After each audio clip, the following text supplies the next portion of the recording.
Hey everyone, this is Chris Tiroff with Traverse Creek Incorporated. We're here in Dike, Iowa today with Mark Heimann. We're at his chainsaw museum. Mark Heimann is predominantly a McCulloch collector, but he also collects a number of different chainsaws. He kind of has a lot of innate information about the McCullochs and different minutiae in chainsaws, and we thought it'd be pretty interesting to come and sit here and talk with him. We took a tour of the museum. We actually got to spend the evening last night here, and we're going to spend this evening here. It's pretty awesome, and we're just going to sit and take time to talk with Mark today. Thanks for having us, first of all. Thank you for making the extreme effort to drive all the way from halfway across the country. Right. Not a bad drive. Worth it for the experience and to actually sit down with you and do this. So I guess what kind of got you interested in the McCulloch chainsaws, or just your whole chainsaw habit in the first place? Okay. Well, growing up, we supplemented the heat at home with a fireplace. And so cutting, hauling, stacking, splitting firewood was just a part of what we did. I enjoyed the warmth of the wood fire. So when we built our first house, I made a wood stove and supplemented the heat with that. My dad had given me an old McCulloch chainsaw. You know, it might have been maybe a 140, 141. Maybe it was a Model 200. I don't remember. But front tank. The front tank. Okay. You know, Yeah. with the short cover, Yeah. the short square cover, all yellow. At any rate, gave me that saw. I cut wood while I was going to college as well. On the weekends, if I went home, there were always dead trees that somebody needed to remove, so I'd cut some firewood and make a little bit of money. Were you using McCullochs at that time too, or just that's what all was I it? had was that Okay. one. Okay. Let's call it a Model 200 for lack of knowing more, and that was it. You know, maybe a 19-inch bar. Reliable for you? Well, once you got it started, you know, had I known then some of what I know now, it would have been a simple adjustment to fix the choke so that it would actually close and the saw would start. I didn't know that. Yeah, So, don't those ones specifically get hung up about well, there's the butterfly doesn't close all the way? the butterfly doesn't close all the way, and you can either stretch the rod out a little bit, or I've actually made some little steel plugs to go in the end of the choke knob, so that when you depress the choke plunger, the choke closes. Okay, Gotcha. I didn't know that. Right. Probably could have used a carburetor kit. Who knows? In 10 years of or 20 years of use, whatever it had. Nonetheless, take the air filter cover off, pour a little fuel in it in the morning, prime it to get it started. If you didn't leave it set too long, it'd restart all day long. And said we didn't know any better, so we cut a lot of wood that way. From there, when the old McCulloch finally rotted out, because, you know, well, be honest, Iowa had gasohol long before a lot of the rest of the country. I didn't know any better. I'd fill that thing up and leave it set for weeks or months at a time with the ethanol blended fuel in it, and eventually the old McCulloch fuel tank rotted away, and a local outfit had basically a push-pull driver-drag sale where I took it in a box in pieces, and they gave me $50 credit or whatever it was on a brand new Johnsford 621 chainsaw. Wow. What a difference. What a world of difference. What a difference. Now, you know, I didn't even know at the time. I gave up 14 cc's. Okay, the old front tank McCulloch was an 80 cc model. The 621 was 56, if I recall. You'd have never known that from the way Sure. that saw would start, run, cut. In those days, and I think most of the Johnsford chainsaws came with Carlton chain, and the dealers would give you the Carlton philo plate to go with the chain when you bought it. And my goodness, I would take a brand new chain, and over the course of 4, 5, 6 years, with repeated use and sharpening, get down to where there's absolutely nothing left and this chain's still cut like a brand new Sure. one. I became a real fan of Carlton chain and a real fan of the file plate, just because those were things that I didn't know before, and so it was always a struggle to keep the chain sharp and to make it work properly. Sure. Nowadays, I've got a lot of tools in the toolbox for chain sharpening, but that probably the Carlton chain and file plate were more significant even than the 621 John Shred, although it was an amazing saw, but it gave me the ability to put a lot more wood in the truck in much shorter time with a lot less effort. Interestingly, my story of the chainsaw is similar in a way with the John's Red. So we had gotten some big snow back home, I think around like 2010, and it knocked the power out like everywhere in the Pittsburgh area. For where I lived at in particular, it was 7 days before they brought power back on. And when that happened, like I suffered some damage to the house, some water damage and things because the power was out and the pipes froze and so on and so forth. And one of my neighbors had come down and said after this, they were like, "We're getting a new wood stove. Would you like our old one?" Sure. And then so began my endeavor of cutting wood, pull-in chainsaw, 4016 or 4218 or whatever they were. Too much bar, not enough power. I had gotten I was playing around with it. Like I'd go out and get cut wood on the side of the road, or if I could cut some things in my yard, or, just whatever, just trying to generally get wood. And I had a guy, a local tree service, he brought a load, a 40-yard dumpster load of logs to the house. And I commenced to trying to cut that with that pull-in. Futile task. Ended up, my neighbor, who we had kind of gone in together on the cost of that wood, he said, "Don't worry, I'll bring my saw out and we'll get it done." John's Red 2165. And we got that wood all cut up in an afternoon. And I was, what is this thing? And at that time, I'm a new dad. I got, me and my wife, we just bought the house not too long before that. So you know how it is, making ends meet. And I'm start looking around because I asked them how much it cost them, and it was $600. Well, I can't afford $600. So I start looking around on Craigslist, and I'm looking for John's Reds, And I found the 2149. But then, you find that, and you're like, well, it's a pretty good saw. I kind of like this. See what else I could find. But then you have to learn how to work on them. And Yes. I'm sitting at your table, and we're talking about this. Yeah. I had that, I still have bits and pieces of that original 621 that I bought in the fall of 1981, I think it was. When I graduated from University of Northern Iowa in Cedar Falls, I made it all the way to Dike, 10 miles from where I graduated. I've never lived any further than that, but nonetheless, graduated in 78, taught school for 3 years, realized I couldn't live on a teacher's salary in those days. Went to work at John Deere and needed a new chainsaw.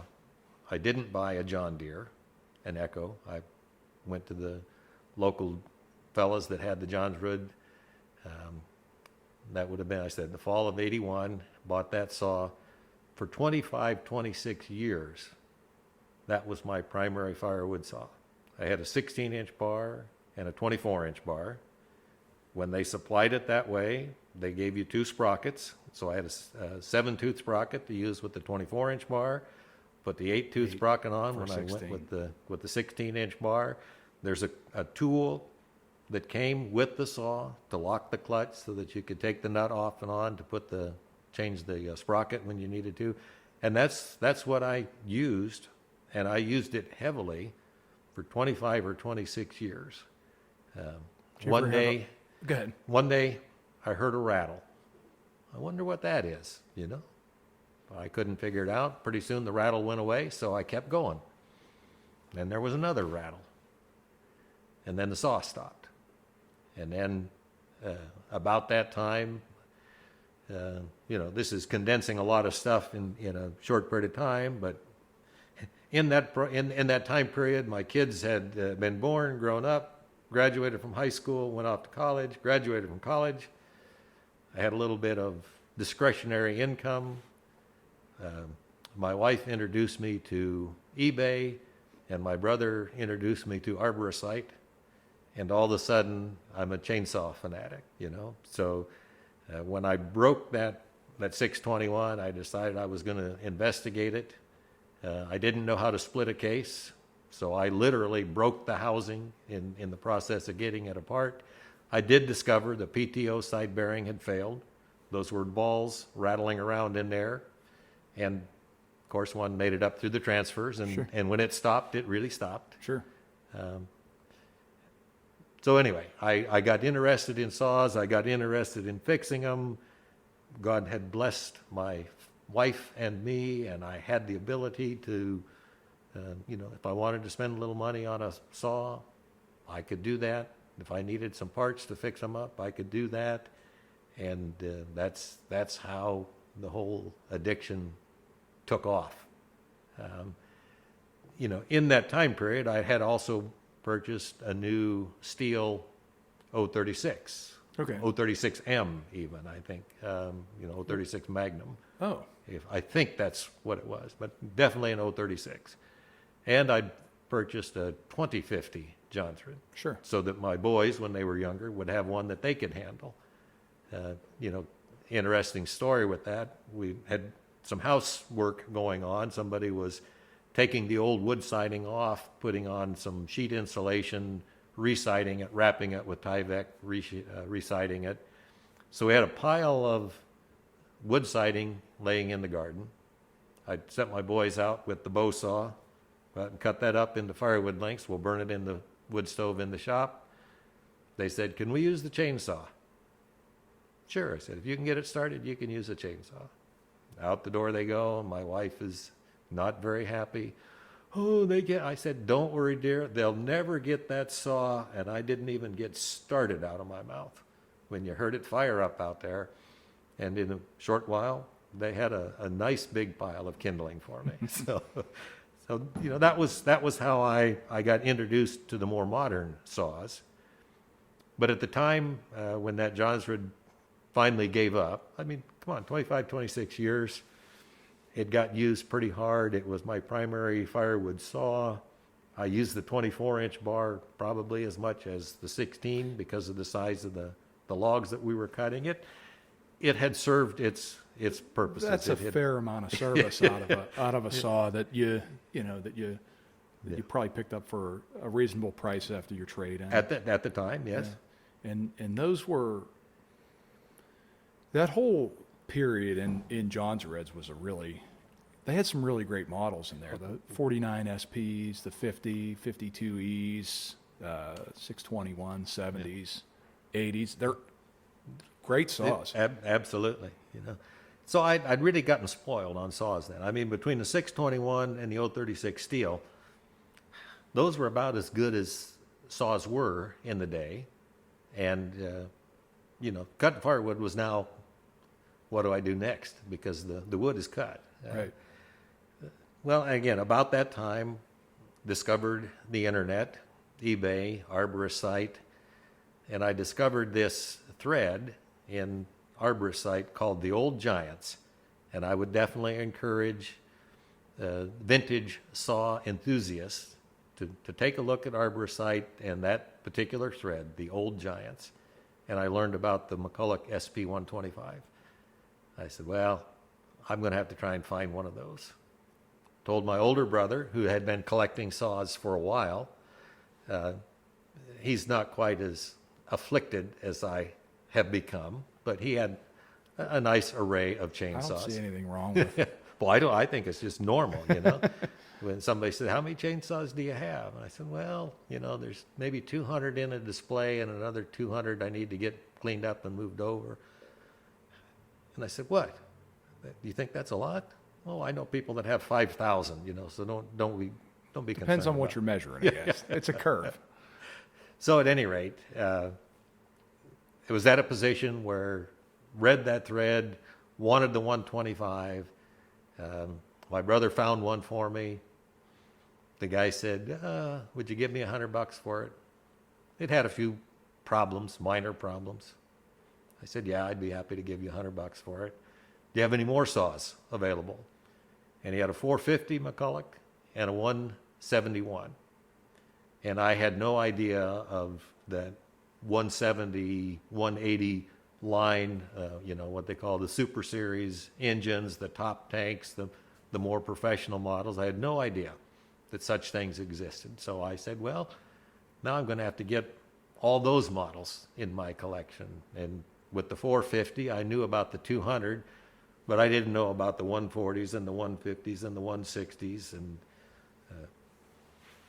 he also had, the fellow that I got the 125 from, had one of the McCulloch posters on the wall. And I don't remember if it was 2.5 million sold or 3 million sold, but it showed different models. And I started studying that over, kind of dreaming about what I would do if I could find one of each of those. And he's watching me, and he's looking at me kind of oogling over that. He pulls his pocket knife out, and he starts pulling the staples out. And he says, it means more to you than it does to me. So I have that poster framed and displayed up front, just as a reminder of how I got to where I am today. Isn't it interesting from like a standpoint of like you, where it's like I like these things, I want to collect them, and how like the poster means something to you, and you see it, and you're like, you're amazed by it, and the guy just comes right over and starts taking it out, and he's like, I just don't care about this anymore. You can have it. It's the dichotomy of it. Yeah. Well, and maybe one day I'll say, this is too much. I'll get rid of it all. But it won't be anytime soon. Were you now? Let me ask you this: prior to the affliction with the chainsaws, did you ever collect things before? Did you ever have a deep interest about things in a fashion like you do now? No. When I was working full time, I traveled a lot. First of all, it was mostly domestic travel across the country, and later years internationally.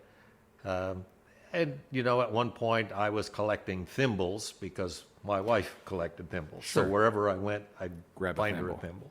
And let me tell you, in Japan, thimble is hard to translate. And what they call a thimble doesn't look like what we call thimbles. This little thing you put on your thumb to push the needle through. Theirs is strictly utilitarian, not a collector item. But she has one in her collection because that's what they had available. I was collecting keychains for a while because it was sort of a way to remember places that you'd been. Sure. And I have some pretty ugly keychains from various parts of the world. Spoons? I never got into spoons. No. Okay. She had a spoon collection, and occasionally I would find one, but no, I wasn't going to. Yeah, because I know like the three big ones are keychains, thimbles, and spoons. Yeah. Well, and we did a little bit of that. I did start. I was doing a lot of fishing in my younger days, and so I got a little bit interested in a variety of fishing lures and tackle that you'd find around the world. So I have a squid lure, which is, it basically has bristles rather than barbed hooks on it. Okay. And, when a squid grabs a hold of it, the bristles stick him, and he can't turn them loose, and so you can haul in a squid that way. That came from Japan. I've got an Alvi sidecast fishing reel, which is basically like an open face fly reel, if you will. You literally turn the reel 90 degrees and cast it like an open face reel. What do we call that? A spinning reel. And then you rotate it back 90 degrees and you wind it in. Okay. So yeah, I did a little bit of collecting maps, I always loved maps and flags, but never really pursued anything. Sure. I think the internet has kind of made things like this possible, where Yes. maybe years ago you'd have to go out to these places and go out in the field and spend much more time finding some of these things. Whereas, I mean, I've been to guys' places before where I think one guy had started like when eBay was kind of beginning, and he had 2, 3, 4, 500 saws in that place, and he went in there and it was like all these carburetor kits and he was buying all these lots of different things for, I mean, nothing at one time, because there was no Yeah. no Yes. value associated Yep. with it, because the dealers are just like, this is old stuff, I don't want it anymore, I'm tripping over it, it's driving me crazy. And there's probably things that I do at my shop that are the same way, where it's like, this thing's driving me nuts, I don't care, get it out of here. Yeah. And it could be in 20 years some value associated to it. So a few weeks ago, somebody, again, you make a lot of friends through this hobby. That's, yeah, I mean, Yes. and you make some really good friends, and literally all over the world. Yes.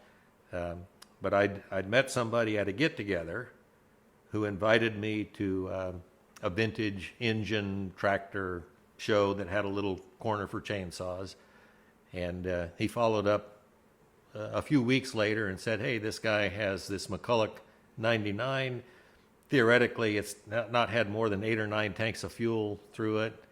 He wants so much for it. Would you be interested? So, of course. Of course I'm interested. So made arrangements and went up and looked at the saw. That's the 99 that's on the floor there. It had more than 8 or 9 tanks through it, but okay, nonetheless. Theoretically, in theory. It came home with me. Right.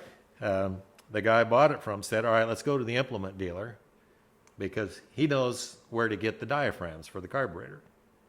And I was suspicious that he didn't really know, because I figured by now I should know if they were readily available. But I went along with him. Well, we went in the dealer, or the implement dealer place, and of course, no, he didn't know where to get a diaphragm for it. But he did say, over here in this corner, this is all the old chainsaw stuff that we had. So I started poking through some drawers, and I picked out something that I could use, and I found something else. They had been a McCulloch dealer, among other things. And I had 3 or 4 things sitting on the table there, and the owner of the place just said, look, just give me, and he named a figure, for everything chainsaw. And I was looking at this, and I said, well, okay, I can probably reason $500 worth of stuff out of that, not a problem. And I started agreeing, and I started hauling out, and he said, no, I'm not talking about this. He said, I'm talking about this. So there were shelves with the cardboard parts bins that had more and more parts in them.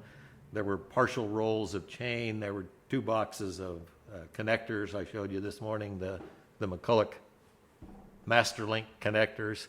Those 2 boxes of connectors came with it. Some chain tools, bars. I mean, it was a pretty good deal. The history of things is interesting. Like how you were showing me the things about Robert Jackson, Yes. and Yeah. how all of this stuff, because I think to some people they just look at a McCulloch 1010 or they look at a ProMac 850 and they just figure it's there. It came out of the ether somehow, but all this stuff had to be developed over decades of time, because they started with like how we were looking at the original saws, like what, the 47 or The 325 was McCulloch's first one-man saw, and it was the first, theoretically anyway, the first chainsaw manufactured with the diaphragm type, right, all-position carburetor, which was, pretty remarkable. right. Today, you'd look at one of those and you'd say, what were they thinking? How did they make it so complicated? Why did they do it that way? Well, they didn't know any better. They were just... But the thing is, cutting wood is still a chore. It's less of a chore than it was. Yeah. But at that time, I mean, your options were two-man saw, bow saw, Yeah. The misery whip. the misery whip. Yep. Sure. Yep. So the 325 was an upgrade in many different ways from, the two-man saw or the misery whip, and more productive too. Yeah. So it makes sense. In today's terms, it doesn't, but if you're measuring against what was available then, it makes a ton of sense. We'll take just a little slight turn here. McCulloch has always been a pretty good marketing organization. Sure. I mean, from the beginning, Robert McCulloch was a good marketer, and if you don't believe that, look at what he sold the company to when he sold it to Black and Decker. What he got for it. I've heard stories, and I don't know if they're true or not, but stories later on that the Black and Decker people said, "Oh, you have a terrible product." He said, "Yeah, but you know how much you paid for that." So, but nonetheless, so the one-man saw, the guys at the time didn't really believe the one-man saw was a real thing. So McCulloch made a very simple bolt-on stinger handle to go on the other end to make it look like a chainsaw. So now it's got the power head and a handle on the other end. And they look at that and said, "Oh yeah, now that's a chainsaw. Okay, I'll buy that." And then you take it out in the woods and you realize with that handle on the other end, I can't reach through the log. So you take the handle off and all of a sudden you're a believer in a one-man saw. Sure. So yeah, McCulloch was always a good marketing organization. They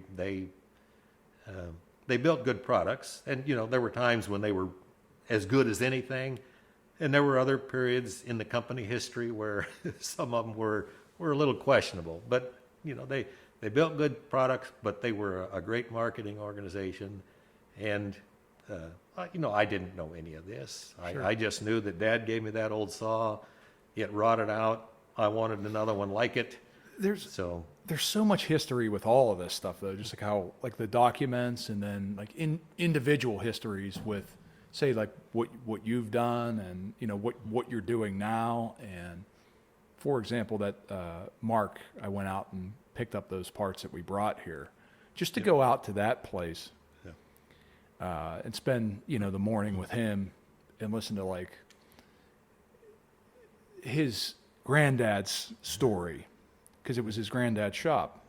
And he had a grocery store there, he had a saw shop in there, and he raised his family in there. And it's just it's an interesting thing that, maybe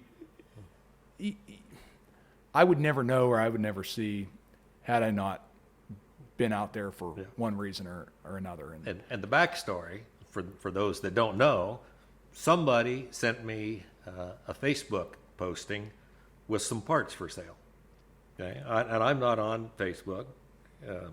Frankly, I got plenty to do without spending any time doing that. You will be on YouTube. Yeah. Yes. So I was able to get in touch with the guy. Are the parts still available? Yes. You asked this much. Is that right? Yes. Do you have any more photos? Well, I'll see what I can do. But the guy happened to be in Pennsylvania. About that time, I had a problem with a Husqvarna saw, so I called Chris at Traverse Creek, and I've got parts in the attic that I got from Chris 5, 6, 8 years ago. I mean, a long while back. So I called him up to get the piston and cylinder kit for this Husqvarna saw. He said, "Hey, I was thinking about coming to see you." So the wheels are turning. I said, "Hey, these parts are in Pennsylvania. Chris is in Pennsylvania. Chris is coming to see me. Let's put these pieces together. Yeah. And perhaps in a little while, we'll open some of the boxes and see what we came up with." I think we could do that. There may be some interesting things in there. To me, it was an interesting weekend, because I had just the day prior, I had bought a bunch of new old stock home light stuff and McCulloch stuff from another fellow that I knew, and I've known him for probably 10 years, and I've been working with him for 10 years. So in order to make that happen, and it finally happened, and then so I spend the day going up there and loading that up and going in through this plethora of things and stuff, and then the next day I'm back on the road again, and I'm going and getting more stuff. And to me, I love the state that I live in. There's something about it to me that's just, it's where I'm from, and that's where I've always been from. So to go and see parts of it and talk to people in it about things and people I've never met before and about things I've never heard before and just explore more of it kind of does something for me. I don't know how to describe it, but it just, I'll remember that time as, you know, like I said in my one video, I said, I don't know if I'll remember the parts that I got from there. I'm not much of a collector. I'm a buyer and seller. Yeah. And you probably ask me in 5 years, do you remember the parts? And I don't know. But I'll definitely remember the people and I remember the experience, and that's of interest to me, I guess. Well, I will say, I bought that first SP-125 from Ben Crawford so many years ago. Sure. And sadly, it wasn't too long after that, well, maybe a couple of years, Ben got cancer and died. And through my brother, who was connected with Ben and his wife, I said, when she's ready, I'd be interested in the contents of the shop, because I knew they had parts. I'd bought parts from him, et cetera, et cetera. So she let Ray know when they were ready, when she was ready. I actually stopped and bought the first trailer load of saws on my way down that morning. I think I got 25 mostly big old Remingtons from a shop on my way to Grinnell. Loaded up saws, loaded up everything that I could fit in my Ranger with the topper. Fortunately, it had an extended cab with the back seat, so that was packed full of literature and boxes of chain, and that really put me over the edge in terms of the collection. And I loved having all those crusty old paper bags with a part number written on it that might or might not be the case, Right. you know? Right. And going through and finally getting it sorted out and organized and put away in a fashion where I could kind of find things. To me, that's as much fun as working on the saws as doing the other stuff. And when somebody is in need of something, I'm kind of surprised from time to time. A gasket for an old saw. I told you I was doing some trading with a fellow in Germany a few weeks ago. He had a fairly long shopping list of parts that he was looking for, and I think there were only maybe 2 or 3 items on his list of 20 that I didn't have right there available to help him out. So it's been a lot of fun. Yeah, certainly. Yeah, and like you said, like you get to meet a lot of people, and you get to meet people that you become friends with through get-togethers, and just trading online, conversations, you know, things, experiences that you share with them. Yeah. You know, and we've talked about this a little bit through the course of yesterday and today. A little bit of knowledge.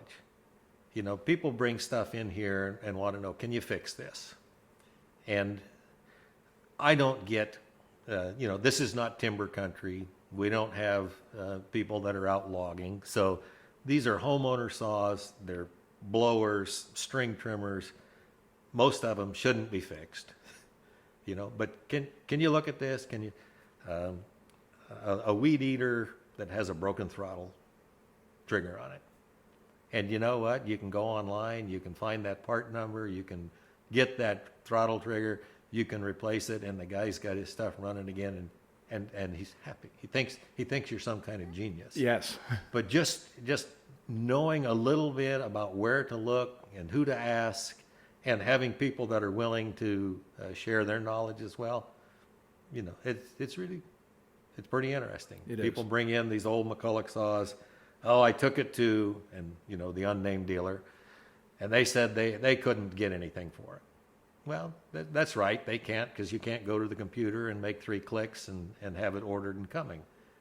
But if I don't have it, I know people I can ask, I can check with, and you know what? Sooner or later, we generally can find what we need. Sure.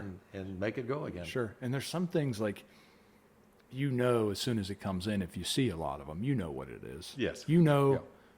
you know, certain models have a specific issue that they all do, that, or that's faulty or causes an issue. Let me ask you this, and I don't want to back you into a corner here, but do you have a McCulloch saw that maybe you like more than some of the other ones, or that you would say is your favorite piece in your collection, or I think the last saw that I ran is generally my favorite. So if I go to a get together and I take a BP1, the KMS4, and the Solo Twin, whichever one I ran last, well, that's my favorite. I think it's the freshest in your mind. It's like when you go to Disney. You go to Disney, and as soon as you get off the ride, you're in the store. Yeah. Because they know how to get you. Yeah. And you have it in your mind. In terms of the saws that I actually use for collecting firewood to this day, I have a 710 and a ProMac 55. Among others. Okay, I have a couple more saws than that I use, but the 710, I put a set of rings in years ago. Got them from Bob Johnson. Broke a ring putting it back together because I didn't realize it had a locating pin, and for the end gap on the rings. Lesson learned.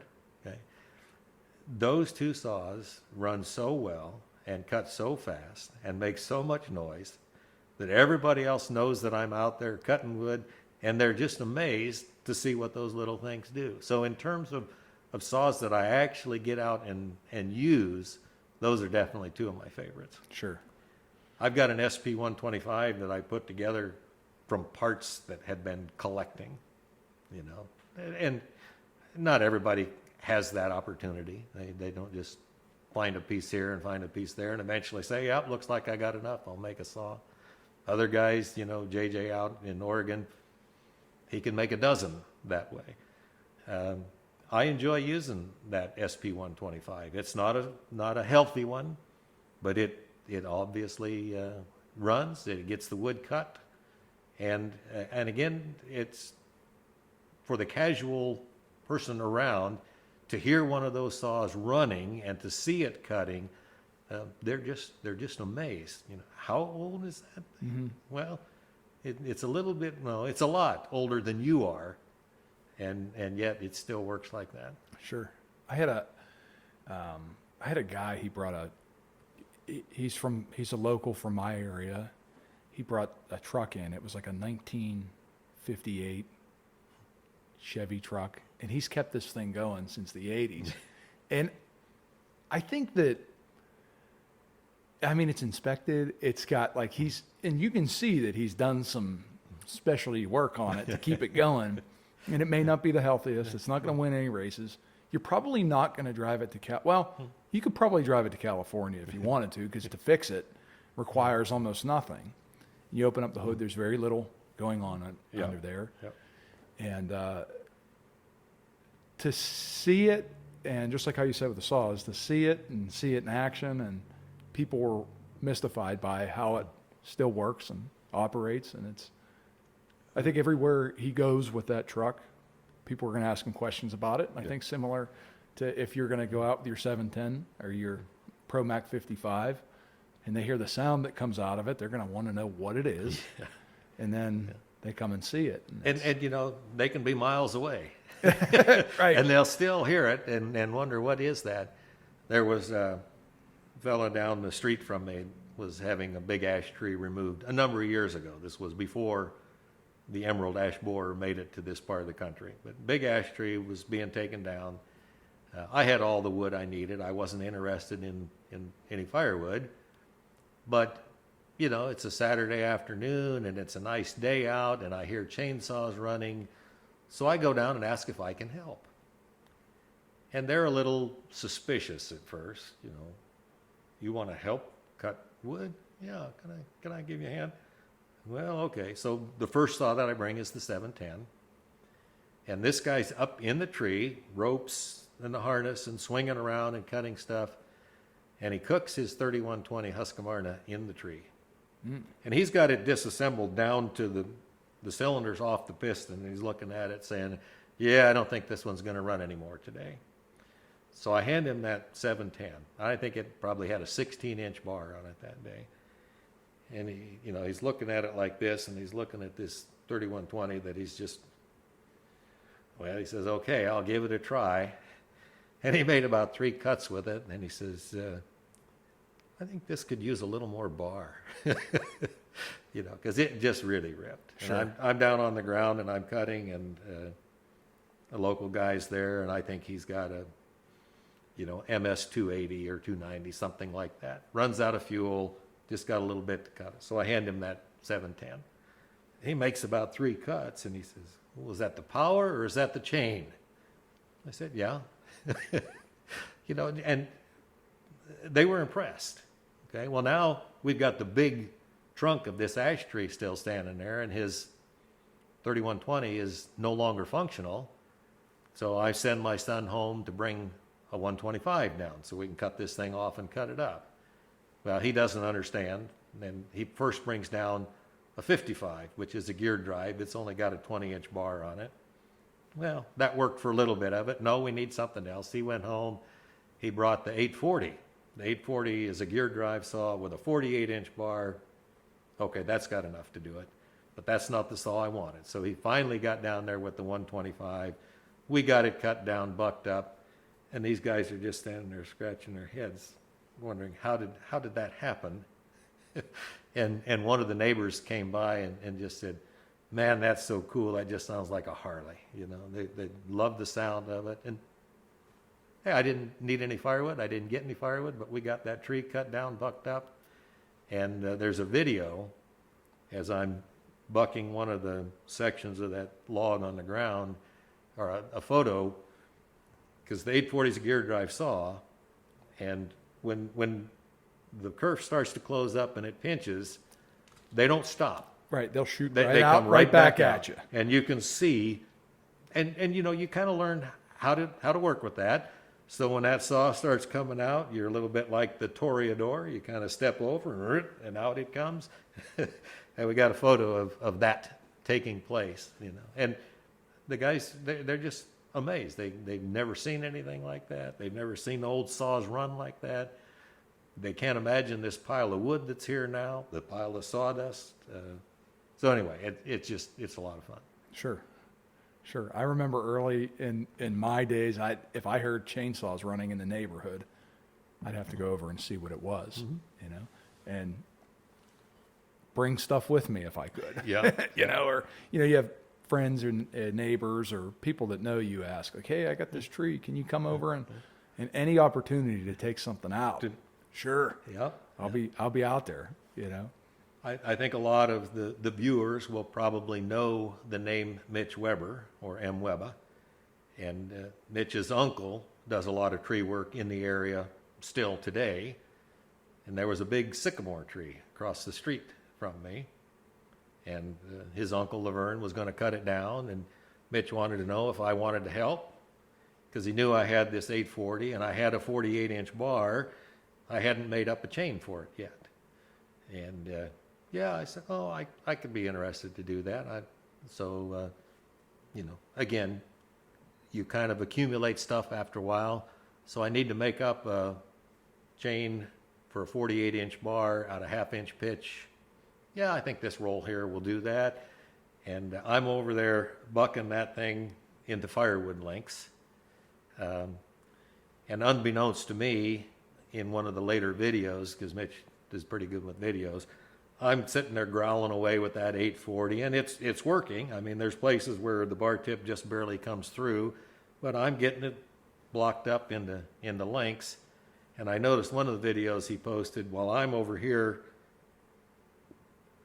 slowly working my way through, he comes down to the other end with one of his big modern Husky saws, and and I'm still sitting over there growling away with the chips up to my knees. But I had a lot more fun than he did that day. I often wondered, because I've talked with Joe Harkness, Red 97. Okay. He does like the dyno stuff, and I've often wondered if you took the machines and put them on a dyno in comparison to what a modern saw does, if some of the older stuff produces the amount of power that we think it does in our minds, or if it doesn't, and that remains to be seen, I guess.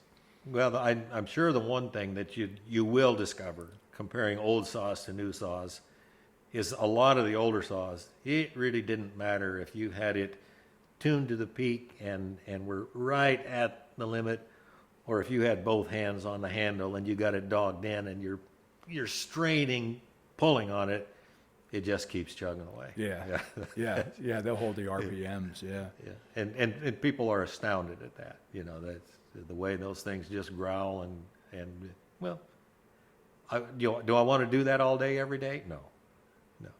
Is it fun to do it every once in a Sure. while? Oh, Sure. Yeah, you bet it is. Sure.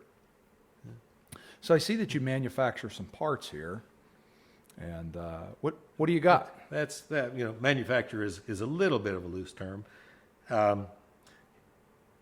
Again, you know, God's been good to us. When I said I wanted to buy a 3D printer, my wife said, "Well, okay, go ahead." So they had one at work where I was working, where I still work occasionally, and so I bought one exactly like the one that they had purchased there. They got it for our engineers just to do some experimenting with. It's a Lulzbot TAS 6. It's nothing fancy, you know. It's not. But I bought it because I didn't want to learn about 3D printing. I just wanted to make parts, and I already had visions of stuff that we could do. So I bought the printer, and this is the sawdust screen for the 10 series saws, and they're hard to find the originals anymore. And I wanted to be able to reproduce those. And so the first one I handed over to a young colleague from our office in Amsterdam because he had a 3D printer and he's pretty creative. And he studied it for a while and he just couldn't, with his software, couldn't come up with a drawing that would allow him to make that part. So I took one into work and handed it to one of the engineers and said, "You think you could do something like that?" And I think 2 days later, he gave me the first STL file. It's changed a little since then, but you know, you plug it in, run it through the software that turns it into G-code, put it into the printer, and out the parts come. And yeah, they're very serviceable. They're not exactly like the original. You know, it's I don't know how well you can see, but it's triangular shaped openings rather than the rectangular. It doesn't have quite the open area of the original. It makes it much stronger. You know, it's a more durable part, I think, than the original. I wouldn't run it on an 850 on a hot day, just because I don't know that you'd get enough air to keep the ProMac 850 cool like it needs to be. But for any other saw and any other application, you know, it's fully functional. And that's what I'm after. Parts that are useful. They don't necessarily have to be an identical copy of the original, but So you know, long as they work. something that serves the purpose. The same thing, that's the... How long does it take to print one of these, do you know? That particular part is around 5.5 hours. Mm-hmm. You know, so I start the printer. If I come over at 7:30 in the morning and get one going, you know, 5.5 hours later, I start another one. If I want another one that same day, maybe I'll come back after supper and switch it out and keep going. I got the printer going quite a lot, frankly. But anyway, so sawdust screens. People are familiar with the 300 series McCulloch. This is a little cover that goes over the carburetor with the adjustment for the high and the low, throttle lock, idle speed, and the choke. In order to get a part that was physically durable enough, you got to print it with this support. You get it done, you pop it off the support, you throw that away, and you know, you sell that piece for $12, and everybody's happy because their saw keeps going. Sure. This is the grid, the air filter grid that goes on the back of the 171, 172, the 170 series saws, or 171 up, and then also on the 740, 790, 795, 797s. This is the snap-in grid on the air filter. The old ones are always broken. They're usually held in with a few black zip ties that work. But, you know, here you can get a piece that pops in and replaces it. And it's a fairly accurate replication of the original part. That was one that was pretty easy to do. This is the handle insert that goes on the lower brace, is what McCulloch called it, on, again, the 700, 794, 795, 740, 797 saws. That's the insert in the brace. That's the insert for the 10 series handle. Sure. And the early ones that we made didn't have the provision for the operator presence level, the throttle release. So what I figured out, because I didn't have any of those newer modern 10 series saws when we first started making the piece, when we saw that that was necessary, the first thing I did was a fixture and I would mill them in. But my engineer buddy says, well, I can do that. So he changes the 3D Sure. drawing. And so now, again, it's printed with some supports because you have to take the supports apart in a fairly particular manner to avoid breaking anything else. I created a little document that reminds me exactly where you stick the knife and where you pry, so I can make those. Yeah, if you want to make a slow-moving item, you pick a saw that nobody has. So this is the handguard for the KMS-4, the Wankel-powered Sox-Dolmar machine that was built for 1 year in 1975. But most of the time, they don't have the handguard. Somebody delivered a saw here to change the ignition coil on, and it had a perfectly good original handguard on it. I took it off and sent it to my engineer to create the drawing. I did put the handguard back on the saw before I sent it away, and now I can make those handguards for the KMS-4. Did that KMS-4 just show up? You know, that was another one of the threads talking about KMS-4. Somebody in Slovenia posted and said, I have one that I'd be willing to sell. I mean the one that Oh, the one that needed the ignition. I apologize. yeah, basically, somebody was coming to a get-together, Okay. and somebody that he knew he was coming to the get-together, knew he was going to stop here, so he sent that saw with the ignition coil along because he knew that mine had a problem.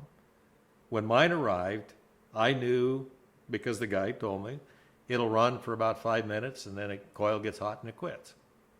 And for a get-together saw, Fine. you know, 5 minutes is all you need. But Josh knew that my coil had problems. He'd located a new old stock coil that somebody sent him from Germany. He said, look, I'll send it down. You put the new one in my saw. You can keep the old one. So, yeah. Fair. So it basically, yeah, it just kind of showed up. I might have had a warning that said he was going to come and bring that. And it worked out. Interesting. I was just wondering, like, if somebody just walks into your shop one day with a Dolmar KMS-4. That hasn't happened yet. I had another well-known member of the websites, you know, Arborsight and OPE Forum, who wanted to know if I could make up the choke pull for the Dolmar 166. Okay. And rather than going up and taking mine apart, I said, sure, send me one. He sent me one. My engineer friend looked at it, said, yep, here's the drawing, here's how you do it. And so, you know, we can make those parts. Again, I'm not going to make a living out of selling them, but if somebody has one of those and they need one, Yeah. you know what? They're available. And it beats a coat hanger or whatever you use. Yes. Piece of welding rod. Yeah, yeah. The full wrap handles were something that I'd kind of dreamt about for a long, long while. I actually had one, and I don't remember which saw it is even on, but I had an original on one of the right-hand start saws. And so that's what I originally 10 series. was 10 series, yeah, for the 10 series. Because the full wrap handle for the 10 series is a little bit of an unusual bird. But I had one on a saw and took it to a local shop who does a lot of CNC tube bending. Said, can you make one like this? And they made one, and then we realized the one for the right-hand start saws doesn't work with the left-hand start because it bangs into the starter. So the next batch we made up We just made them extra wide. They were still very straight-sided like that. And while they were very functional, they looked a little odd. They kind of, I hope this doesn't hurt anybody's feelings, but they kind of looked like the old Pioneers that had that real wide full wrap handle.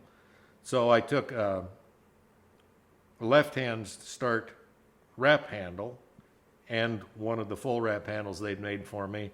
Said, can you do something like that? Okay, so this has the offset to clear the starter. It's wide enough that it fits over the brake on saws equipped with the chain brake. So, you know, I've had those available. I think I've been through 3 batches of 20 pieces each with those Nice. parts. And I don't know that any of them have gone off the continent. But I've sent them, you know, to Canada and all across the country at least. And then the handle for the SP-125s, SP-105, CP-125, they don't exist anymore. Well, it's hard to find a new old stock one anywhere. Most of those saws really got used hard, so the handles are torn up. So getting those made up, they're steel, they're heavy compared to the original. But as other guys have noted, if you've got an SP-125 with a 48-inch bar, you probably don't notice 10 or 12 ounces of additional weight from that handle on it. So those are just some things that I've done. Again, I'm not trying to make a big money on them. I just want to make sure that I at least recover my cost, Sure. so that I can buy the next batch, and so we can keep going.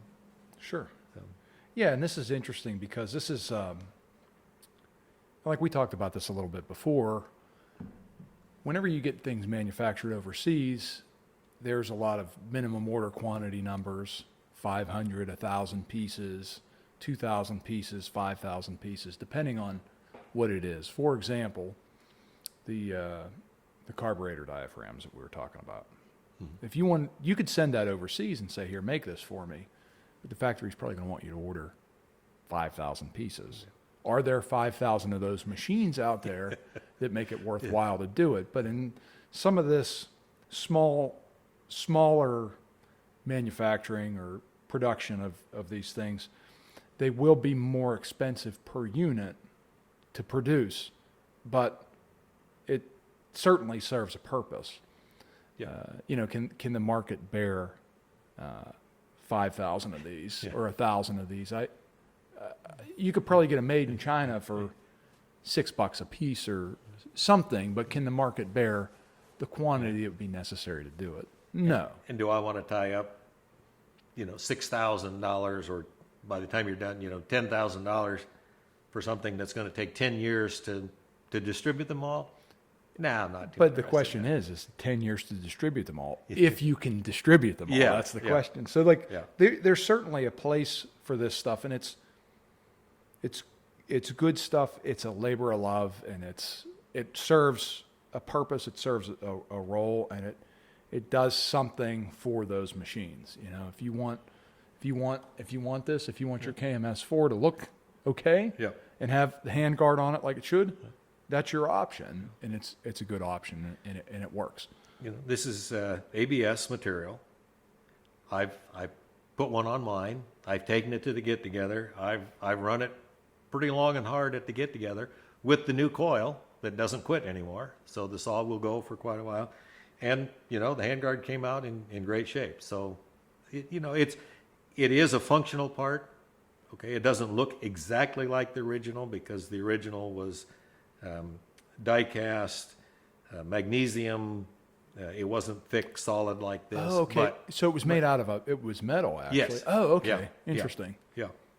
But you want something that's on there that looks pretty close, and yours isn't there at all. That's Here's gonna an work. option, It's you going to know? work, and it makes sense, and it's just like you know, you can make a small batch of them, and you can overcome the cost of it. Yeah. As far as the modeling and the material, you can overcome the cost of it pretty simply and easily. You know, my engineer buddy is a good friend.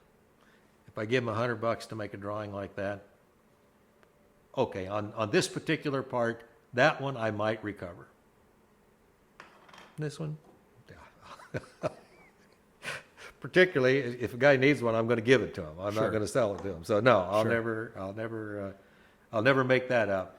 But Right. it's satisfying to me to be able to help somebody out. It's encouraging to him because it's a way for him to, just make a little bit of spending money. Sure. And When- he's great to work with, so we have a lot of fun together. When we did that 2100, Husky 2100 air filler cover, it's the same thing. We got it modeled and we have it 3D printed. And I think ABS plastic is what we use. And when we started that endeavor, it was like, well, let's see if we can get it injection molded.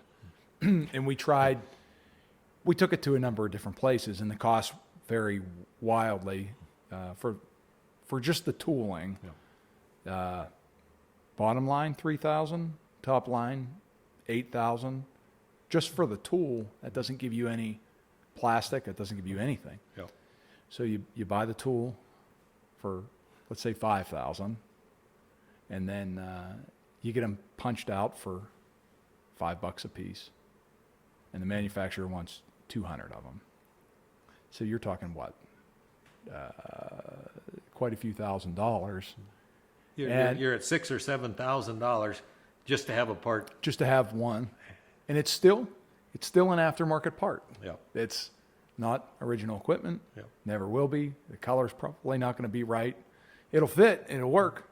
So we tried the 3D printing route, and we paid, a couple $100 or something to get it modeled. And you go through like a prototype phase a couple times, and like a couple improvements that you make, and then we can offer them for sale. You never sell 20,000 of them, Yeah. but the ends justify the means in something like that. And same here. So that's pretty interesting. It's interesting to see what you've been working on as far as the parts and how you've been able to bear fruit with it, and help get some things out there for guys that may not be out there otherwise. And there's some other things you got going on that you're working on. And I had been thinking about maybe trying to buy a simple little laser cutter to make some gaskets. But at this point, the gaskets are generally pretty easy to find. Sure. You can find most everything out there that somebody's already making. So that's a lower priority for me right now. I have started doing a couple of things with a local laser shop. So, for example, I've got the Carlton file plate that I fell in love with 40 years ago. sure. I've got some of those being made with a little twist. Carlton ended the patent protection probably 20 years ago. So it's not like you're infringing on them. They don't make them anymore. They're not available. But I'll have some available for some of the more common chains. And if all I ever do is buy them for $12 a piece and give them away because they got my logo etched in them, Fair enough. what? Fair enough. That's great. Yeah. That's great. The other part that I'm having made that will be useful is I showed you that little clip that goes on the McCulloch 10 series saws with the automatic oiler, the little wedge that presses the automatic oil pump in place so that it doesn't leak bar oil into the crankcase and blow white smoke. Sure. And those, a few years ago, Steve in Northwest Wisconsin, who worked in a little laser shop, made me a pile of them, and they're gone now. So it's time to find a get new some more source. made. So Sure. I think what we'll do now is maybe take a little break here, and then we could go into the section where we maybe open some of those boxes. take a look and see what we see got there. what's That inside. would be, yes, yeah. Cool. All right. All right, go ahead, do your thing. Hey guys, we're back here. We're gonna take a look at some of the parts that I brought from Pennsylvania that Mark had purchased, and we're gonna get a better look inside to see what's there. And don't forget, I haven't paid you back for those yet. Yeah, So I we- remembered. It's funny because when we talked about it the first time, I remembered it because I totally forgot about it. At some So- point, we probably need to do that. So, again, this was a Facebook posting. Somebody sent it to me. I'm not on Facebook, but I was able to get in touch with the guy. Are they still available? Yeah. Are they this much? Yeah.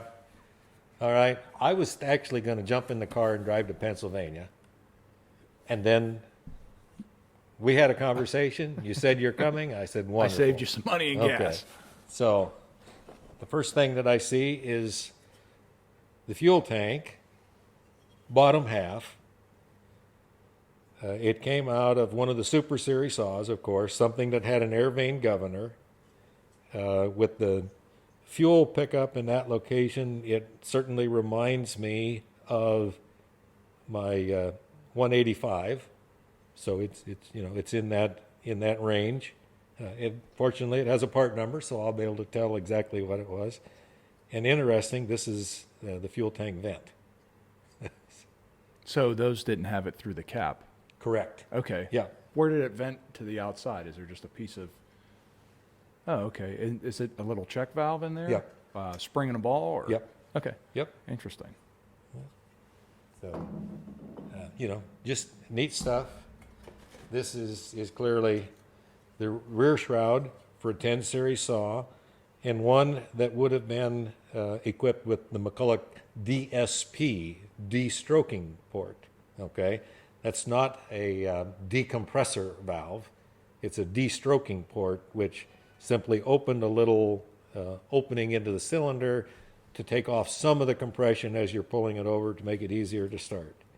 So these are often mangled up over time. So that's a pretty neat part. It will need just a little bit of cleaning, but that'll make a pretty good part. Oh, this is interesting. This is the kind of thing that I can spend a whole afternoon, sometimes a whole day, going through chain repair kits. And fortunately, by now, I have a few of these on hand, and I know a little bit about what to look for with the Oregon chain numbers, so I can sort of identify, if I remember right, 51 AC3 is a 1/2 inch pitch. It's a chipper chain. I don't remember the gauge on that one from the top of my head, but those are. And looks like I'm well set for Oregon 1/2 inch. I don't recognize this one right away. Oh, it's again, some parts. Kind of looks like maybe it's a 404. It really looks like a pintail cutter. Mm-hmm. The McCulloch pintail chain that they, there was a lawsuit at some point in time between Oregon and McCulloch because the McCulloch chain looked too much like the Oregon patent. That's some more of those connectors like I was showing you with a master link that you put the chain together on the bar rather than a preset and spinning a rivet. You just slip a little master link in to close the chain up. But that cutter is sort of like the pintail style. The pintail chain had kind of a long, I don't know if they can see that on the camera, they can't, doesn't matter, a long tail on it. And quite literally, as it went around the nose of the bar, it acted like an anti-kickback kind of device. Or they did it to smooth out the chain. If you were bore cutting, it was less aggressive and less grabby, but that was McCulloch pintail. But they obviously looked closely at the Oregon chain when they put that together. This is the shield that goes inside the starter on a right-hand start saw. One of the old ones like the D44 or 55 was the gear drive Super version 44. of it. Super 44, Super 44A. And that followed through to the later ones like the 740, 790, etc. that would have had that shield inside of the starter. And there's more chain bits in there. And that will provide a few hours of entertainment to identify them and sort them out and put them away.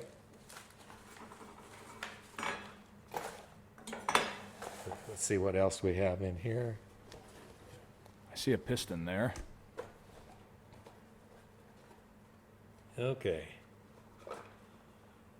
85-240. is the 610, McCulloch 6-10 piston.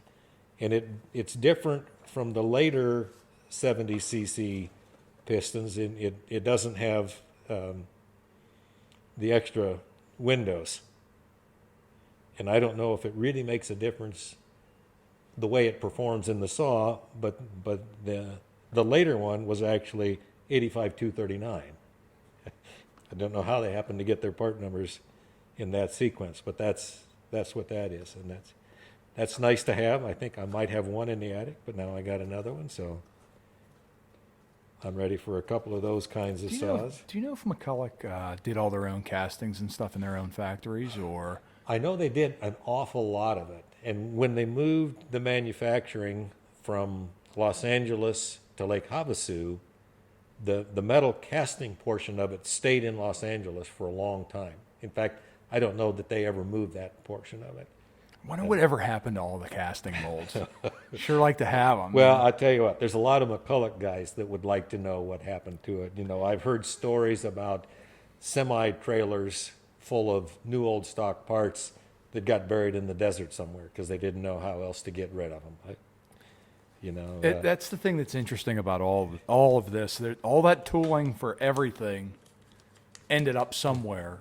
McCulloch, Yeah. Home Light, Yeah. Husqvarna, steel. Where is it? Probably in a landfill somewhere. These are some chain parts, presets, and such. I'd say you never have too much of that, but maybe at a certain point when I have 100-year supply, I'll say I don't need any more. That looks like a clip that would be used in a construction project that fell into the box while they were packing things up to put them away.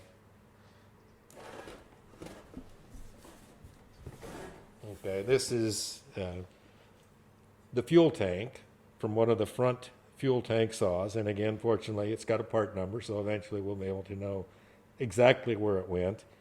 This was one that would have been equipped with, or capable of being equipped with, an automatic oil pump. So that's what, do the typical U-tube in and out so you can't see anything anyway. But the automatic oil pump would have mounted here inside of the fuel tank. And the automatic oil pump, in fact, is exactly the same one that was used on the 700, like the 740, 790, 795, etc., and the SP-125s.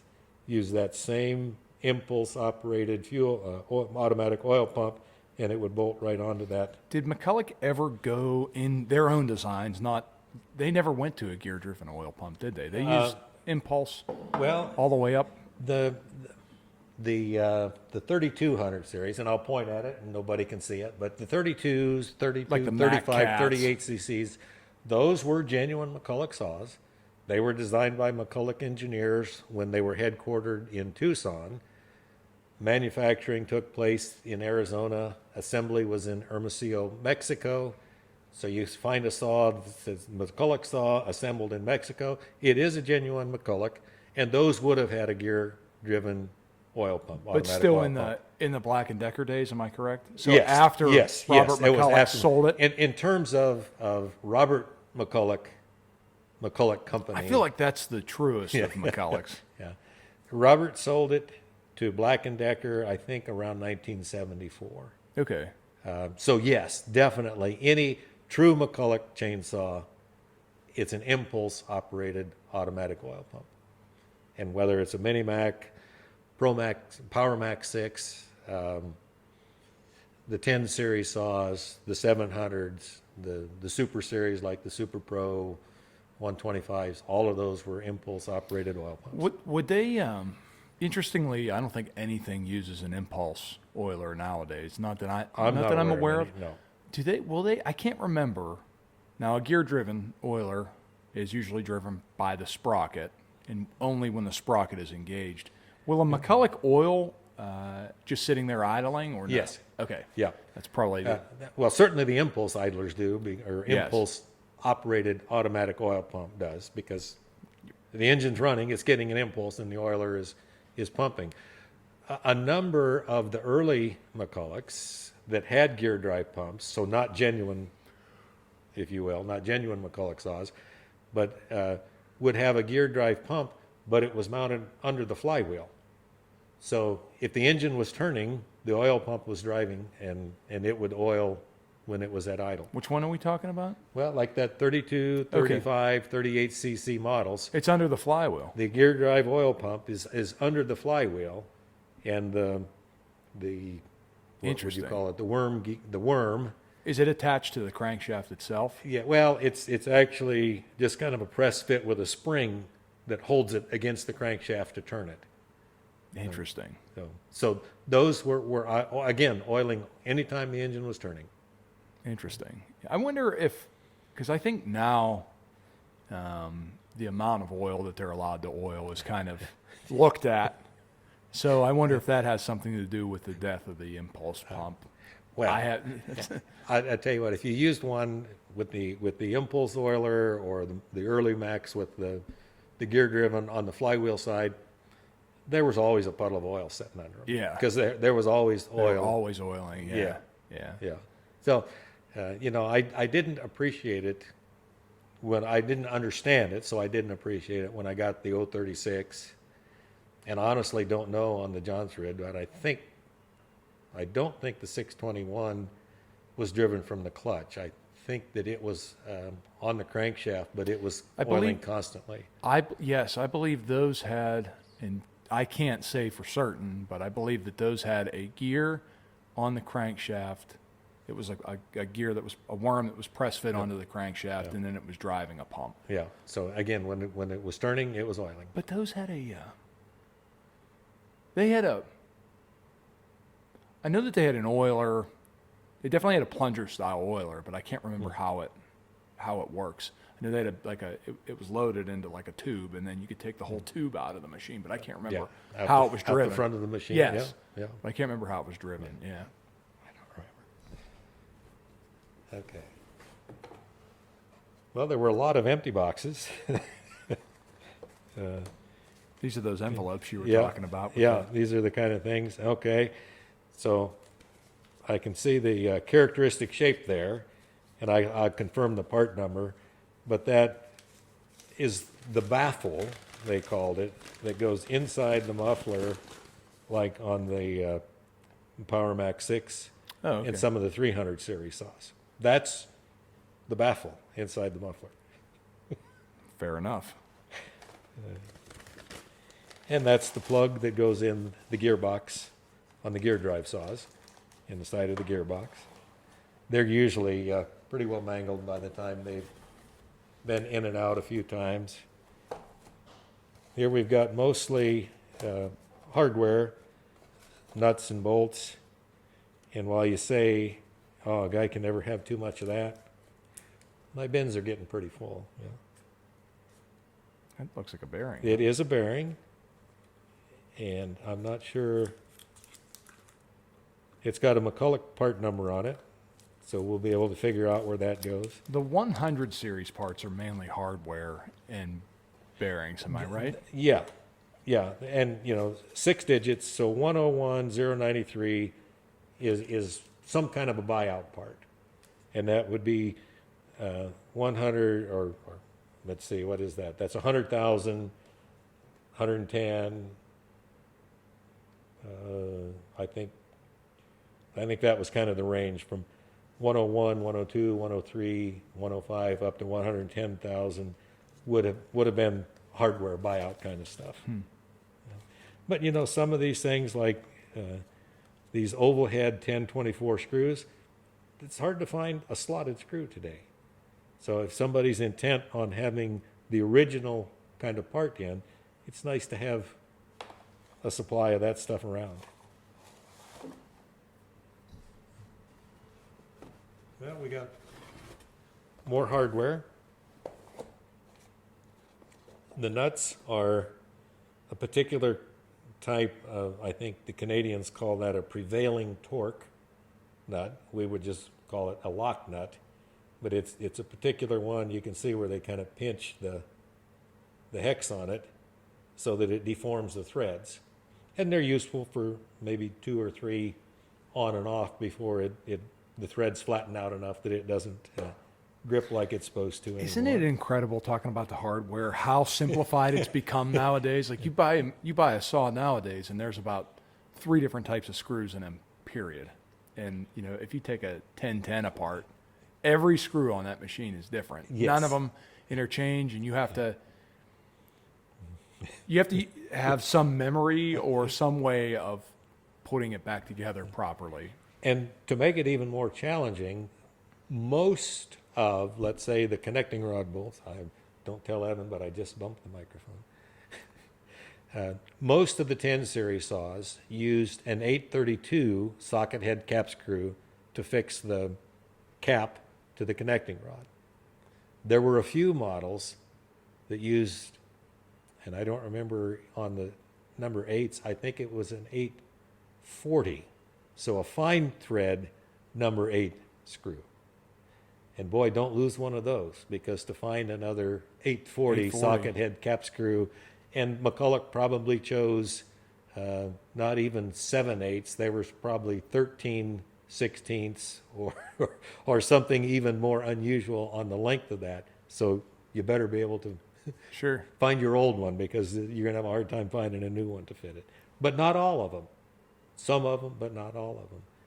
This was another McCulloch curiosity. The 600 series saws, ProMac 605, 610.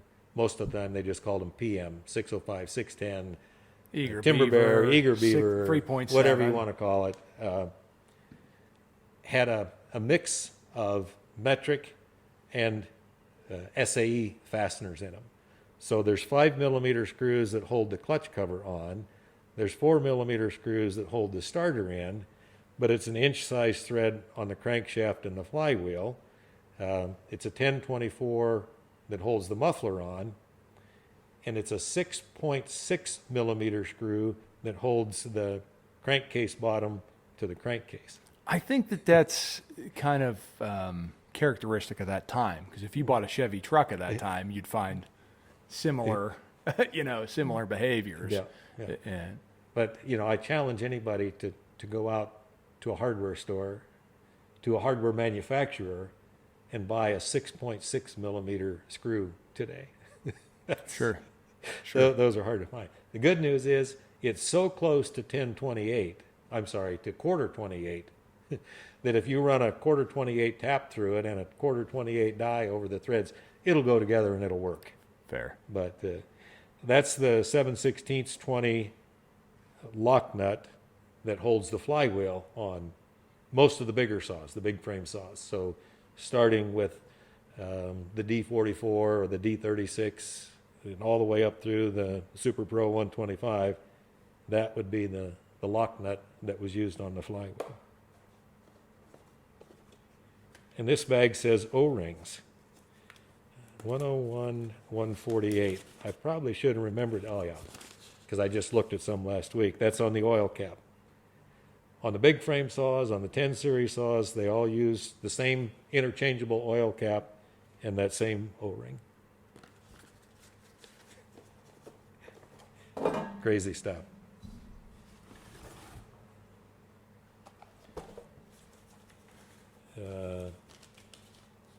That says bearing base. I'm not sure.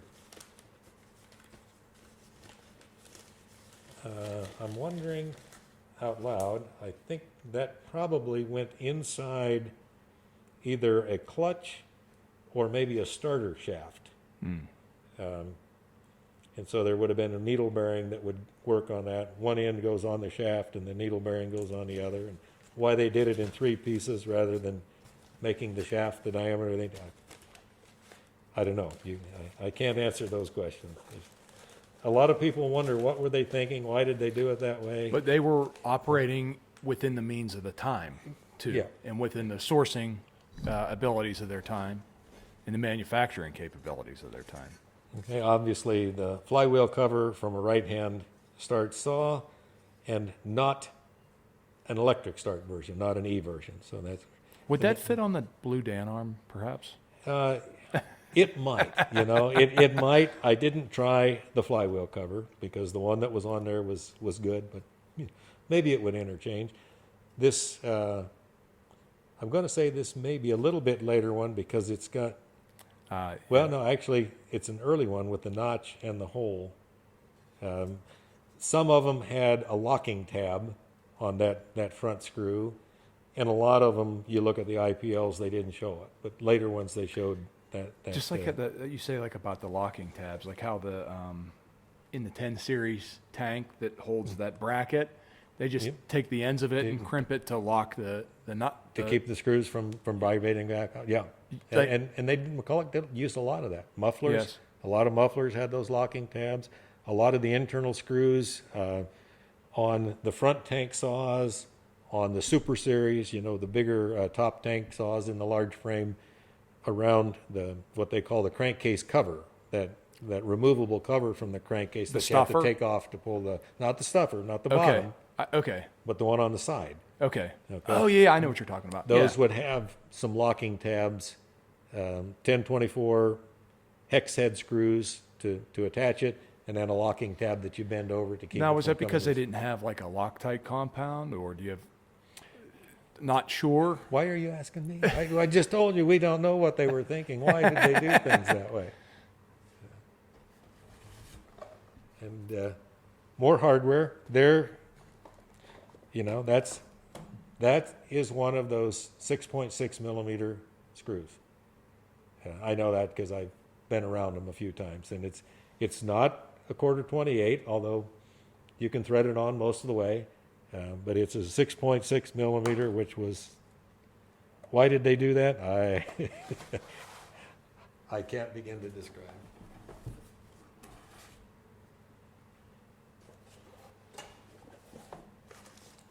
Okay, and that's the muffler. I think they would call that body, muffler body. That would go with that baffle that I showed you earlier. Oh, okay. Power Max 6. The Power Max 6, or some of the Mini Max had a little better muffler, like this style. That baffle would go on, it would bolt on, and then there was a second piece that looked just like the baffle, but it had a nut in it to hold the cover on.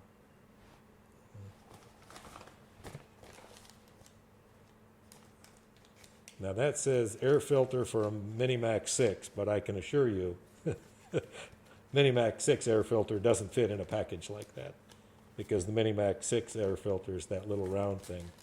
I'm assuming, yes, that's a Power Max 6 air filter.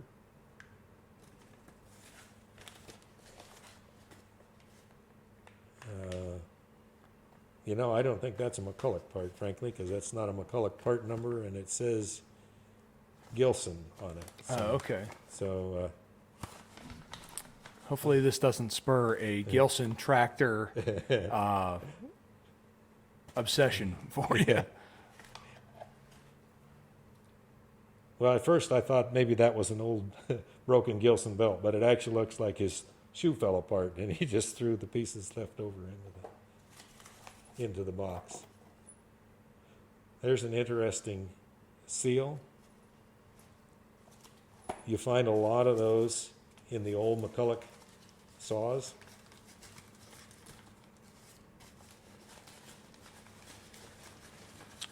It's got a garter spring in it, but also. And what would this fit? Probably something like the D36, 141, 150. Crankshaft seal? Crankshaft seals, yep. Power takeoff side, clutch side, or flywheel side? Probably, what's the bore on that look like? That looks like that would have been a flywheel side. The PTO side, most of those earlier ones had a needle bearing, and the numbers, the generic industry number for that bearing is a 1210. So some guy says immediately, okay, yeah, I know that's a 5/8 inch shaft or whatever. I don't remember those particular details. I got some empty bags. Guy can never have too many empty bags.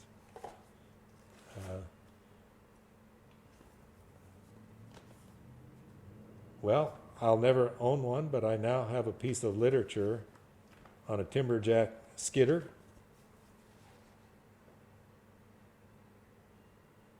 Designed and built in Canada, used worldwide. Interesting. And that will go into the library with other neat stuff that we found along the way. I'm going to set that aside so I don't fold it up again.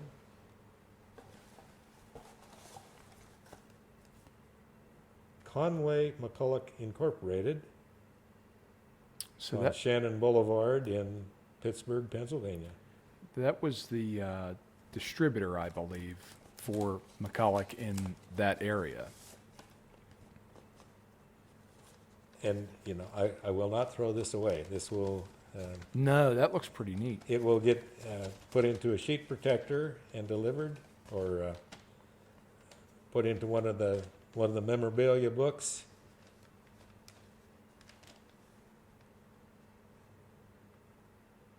This was dated, I don't see it. Oh, there we go. 1964. 1964. So for a handle and some cover, grand total plus 38 cents delivery was $8.03.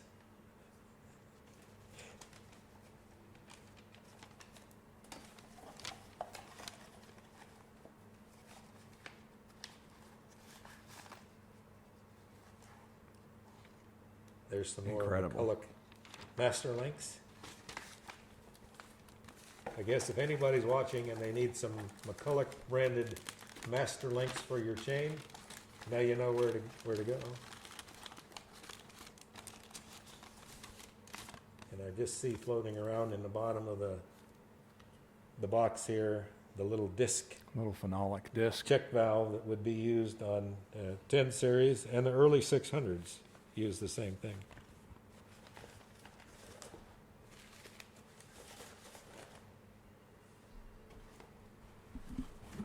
It looks like some more empty containers. I got a number 35 roller chain Master Link, Points? and that looks like a condenser, actually. Weco condenser that will undoubtedly find a home someday.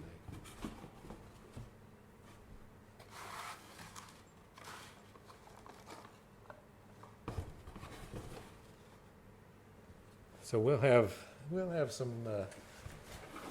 time and some interesting journeys going through those. And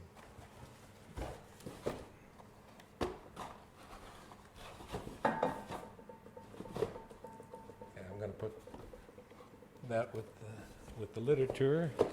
Couple interesting pieces of literature there. You know, you never know when you get into a bunch of old stuff like that. The piston is going to be very, very good to have on hand, whether it's one of the projects I come up with or something else that comes through the door one day. We'll be able to keep one more old McCulloch saw going again. Well, and that's always my opinion on when I buy stuff. And like, you know, sometimes I've had people like, if I part a saw out, they say, I can't believe you're parting that saw out. But if I take 30 parts off of that saw and sell them, that makes 30 other saws run. So Yes. there's something Yeah. to be said for it. And again, you know, my situation, if I spend a whole day fiddling around, getting a wild thing to run properly again, okay, I'm not really out anything other than, okay, I could have been cleaning up some saws and moving them over, but that's it. Right.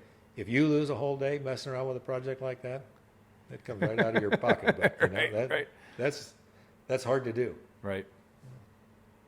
Should we see what the other one looks like? If you want to, sure. I keep bumping his microphone. It's good Well- that he's not here. And we're going to hear about that.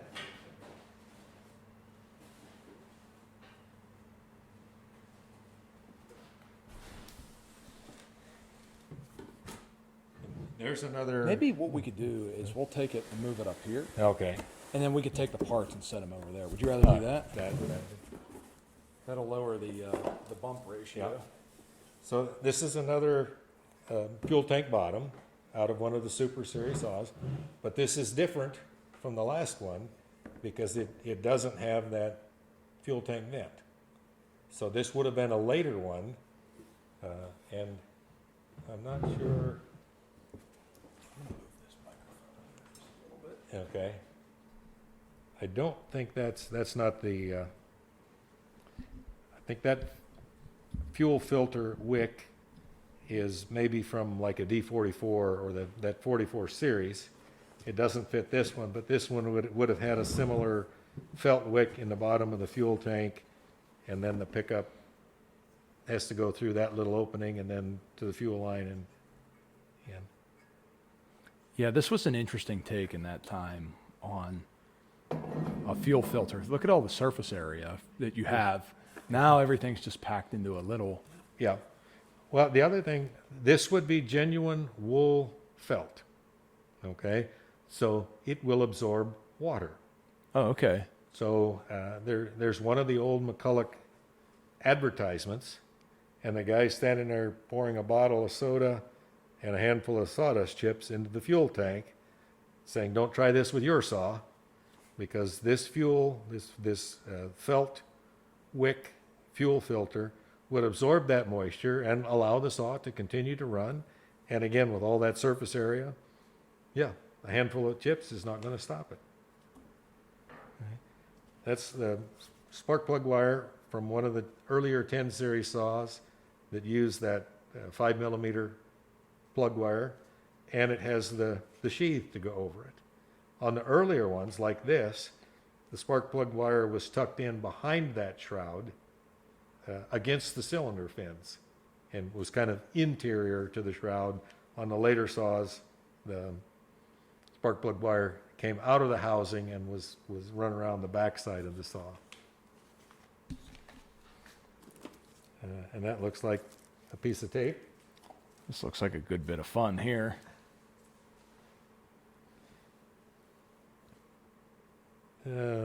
Not a McCulloch part. Certainly not one that I recognize. Looks like a starter spring of some type. It is, and it's one that would install through a slot and then twist to lock it in. And I don't know if anybody knows what that looks like or what that goes to. Call us up. Yeah, let me know. Might even give it to you for your trouble. That there you obviously is the muffler cover off of one of the more involved mufflers that McCulloch made. That round muffler would have been used on saws like the 250, the Super 250. The 250 would probably just have the little short stack. Yes. But the Super 250, the 300, the 380, the 152, 153 had a more sophisticated muffler with that spring clamp. And then there were a variety of baffles available for it.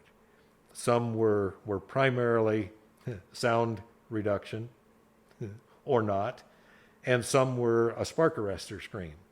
So because McCulloch was located in California and their saws were widely used in California, they were more concerned about U.S. forest regulations before a lot the rest of us might have been involved. And so they would have had to put a spark arrestor inside the muffler to use it if they were cutting on some of that federal ground. I remember, I think it was you that told me about it. I had a 176 and the town and country With the town muffler. and country muffler, that it has a flap on the side. You turn it in one direction, and it sort of directed the exhaust gases through some baffles. Okay, so that was the loud setting. So that was the country setting. That was the loud. So that was town. Okay. You turn it the other way, it's basically wide open. Okay. So the two settings, town and country, were not loud and soft. It was loud And louder. and really loud. Yeah, Gotcha. yeah. And I'm going to say it looks like we got more hardware. I'd say that's probably true because it says Max 6 screw on it. You look at that and say, well, why'd they cut that thing off and then throw it back in the box? But in fact, that would have been the full length of the spark plug wire with the boot on a saw, like the 171, etc., where the coil was mounted right at the top. The plug came out on the side of the head. The D44 and the D55, the gear drive version, spark plug was in the center of the head.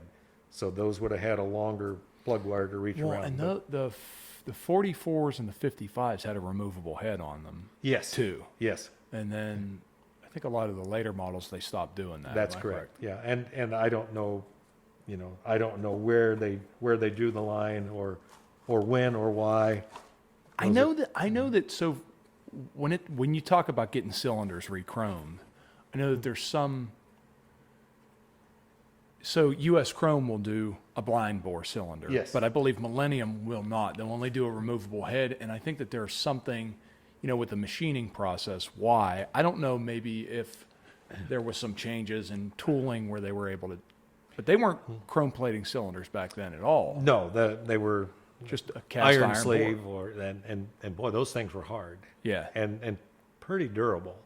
You'd find one occasionally that probably ran a long time without an air filter, and it started to oblong the bore a little bit, as the piston's rocking back and forth. And there's would wear it debris out. in there, sure.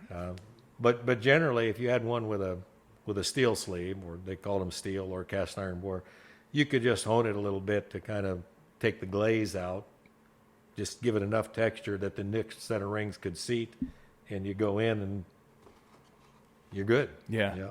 And those are clutch shoes from the 600 series saws, were the later ones, but the 10 series saws earlier on, that was the style clutch shoe. And it's the Mac 15s and maybe like the 200 and some of the 140s, etc., also had a two-shoe clutch that looked very similar, but they've only got one hole, if you will. And why they made some one way and some another, I don't know, but they're different sizes. They're not interchangeable at all. Oh. So there's a used chain put back in the box. Looks like a 404. A well-used 404, and that's not an actual pintail chain, but it's kind of a later. I don't know if they called that. The Super Pro chain was a chisel, so this might be a Super Mac chain or SM style chain that has a sort of an appearance like that pintail, but the genuine pintail would really extend out beyond the back of the cutter. But that was, this is SP65. I think that's actually 7/16. Oh. Interesting. So that'd be off a gear drive? No, a lot of the direct drive saws would have come with 7/16 pitch chain. Oh, okay. Like which models? Well, the D44 Okay. probably was 7/16 to begin with. And that was I think that early time, like in the 50s was, or like in the early 60s was before like some things had become standardized with the chain. Yes. So you saw like a lot of different pitches, a lot of different innovations in that time, and everybody was buying an AH-58 and making a chainsaw out of it. And Yes. Yeah. And one of the things that McCulloch tried and other people tried was, we'll make our chain a little bit different, so you got to come back to us for the chain. Sure. And that produced their 354 pitch. And, they sold a lot of saws that left the factory with McCulloch 354 pitch chain. Most of the time they were hard nose bars, so, you could change it later on. But obviously the spur, or McCulloch made one that they called Speed Mac or Super Mac, that was basically a rim type sprocket welded to the drum. Yes, Okay. I remember those. Yes. And you know, you got some of the benefits of the rim sprocket because you got the additional support on the tie straps as that's going around on the drum as it's going around the driver. But you didn't get the float. You lose the advantage of the floating and easily replaceable. Right. So, but anyway, that's, you know, more interesting stuff. There's an unpainted bottom brace for a 10 series saw. There's some more hardware, including some of these little flat top rivets. And I think those were used primarily on the clutches, holding like when we looked up front at that special tool Yeah. for, okay, some of the clutches, those covers would have been riveted on. Okay. So they used a little flat rivet like that. Looks like we have lots and lots of boxes of hardware to sort through.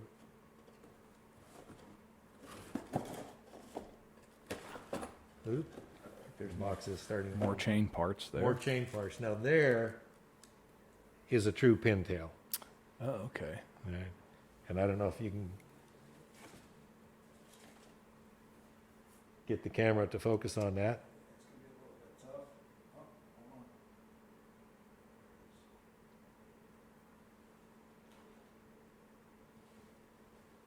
So you say this actually worked as an anti-kickback feature? Well, I think it was reducing vibration Okay, that's right. is the way that they, I think the fact that it might have had some anti-kickback functionality was really incidental to what they were trying to accomplish. What they were trying to accomplish was reduce the chatter. So, and those are the early aluminum body automatic oil pumps that would be used in the 10 series saw. On the earlier saws, and you can see that those holes are threaded, the automatic oil pump would be held on by 3 screws. So you'd have one that would come, well, goes like this way on the bottom of the oil tank, or on the top of the oil tank, and there were 2 screws that held the back, 1 screw that held the front, and the gaskets typically had one side with a pressure sensitive adhesive, you know, so you'd stick them on, put it in, and 3 screws to hold that automatic oil pump on. They never leaked. But if you had to work on the automatic oil pump, you had to take the fuel tank cover off to get those screws out Yes. in order to take the, so the later ones for the automatic oil pump, they use 1 screw that came through from what ends up being the bottom of the automatic oil pump. And then I showed you that steel clip the other day. That would get wedged in behind here, fit in those 2 holes, and wedged in to hold that up into place to prevent the bar oil from leaking into the crankcase. And these early ones have a serviceable check valve. So if you take that screw off, that also adjusts the stroke, the limiter for the automatic oil output. But if you take that off, there's a spring and a check ball, so that if it, over time, it gets plugged up, or if it sets and the oil gets hard, you can take that one apart and free that check valve up and make it work again. The later plastic body ones, most of the time, just had the adjusting screw, but this port was plugged. You know, maybe a steel ball was driven in with a little spot of epoxy or something, and you couldn't get in and service it, so sometimes you'd have to throw those away rather than being able to recover it, make it useful again. It's interesting talking about that because, so we were talking about the Echo stuff earlier, and some of the Echo stuff, when you read the manuals, it actually, or like some of the product improvements, they'll have like a bulletin about it, and they really attempt to make them easier to work on, and that's kind of some of their focus on whenever they're engineering a new machine or like whenever they're updating something, how can we make this easier to work on? And like how you're talking here, like you got to take the whole saw apart just to take, although they never leaked, but if there was ever a situation where you'd have to get in there, you got to take a lot apart just to get to maybe even some basic things. Yeah. You know. And I've got in the collection of documentation in there, I've got some McCulloch flat rate books. And Oh yeah. those guys must have been incredible if they could do a job like replace this oil pump, and it might have, the flat rate book might call that, a 45-minute job. Really? They can take the tank off, take all the things that you got to do to get that on, and well, but I suppose with the proper tools and knowing what you have to do and knowing when you start the job, this is what I got to do. I can't piecemeal it. I can't try and work around it. You just tear into it and do it. Maybe they could, but Yeah, and if like, so for like the 10 series though, they produced it for a long time. So I think if you were somebody that sold and serviced those and you were working on those for a long time, you were seeing that stuff coming in, you knew what to do. Maybe for someone like me, I don't work on them that much, so I'd probably figure it out, but it would be very challenging. But if every day of your life you spent working on 10 series saws, you probably, just like how you said, you'd be able to assess how long it was going to take you, and you could just go through it and do it. But one of the other challenges that we deal with chainsaws is the filth that's on them, which is something that, something that is can be in the way or can create another layer, if you will, of things that you need to work through. yeah. I will say one of my goals when I start a new project, I got all these project saws over there that I'm going to take apart, clean up, put back together, and put up into the display. If I'm working on a saw that I'm going to make a repair on, you don't always know going into it what you're going to need, so you tear it all apart, put the pieces in a box so you don't lose them, wait 6 weeks for the part to arrive, which gives you just enough time to forget how everything went. It takes you 6 weeks? So, well, sometimes, yeah. When you get around to getting it put back together again, now you've had an opportunity to forget everything you thought you knew about how it went apart. And by the time you get it together for the 4th or 5th or 10th time, you're pretty good at it again. Sure, sure. Until the next one. Right, right. And then you start over. I had a 549 two-man McCulloch saw that I brought in and tore it all the way down just to clean it up before I moved it up into the display. And it was filthy when it came in. So it was so incredibly complicated, the way everything was put in. You've got to take everything apart in just the right order. So by the time I got it back together, I learned the proper sequence, okay? Which I have forgotten now, so I can learn it all over again when I get started on that 99. And they're so simple in some ways, but so incredibly complicated because of that. That doesn't have 60 or 70 years of engineering experience built into it. That Right. was a pioneer or a groundbreaker there. Yes. So Yeah. you're going to have some of that complication or some of that what would seem superfluous now, but it's not. Yeah. You know. Well, it was, as you said, best technology available.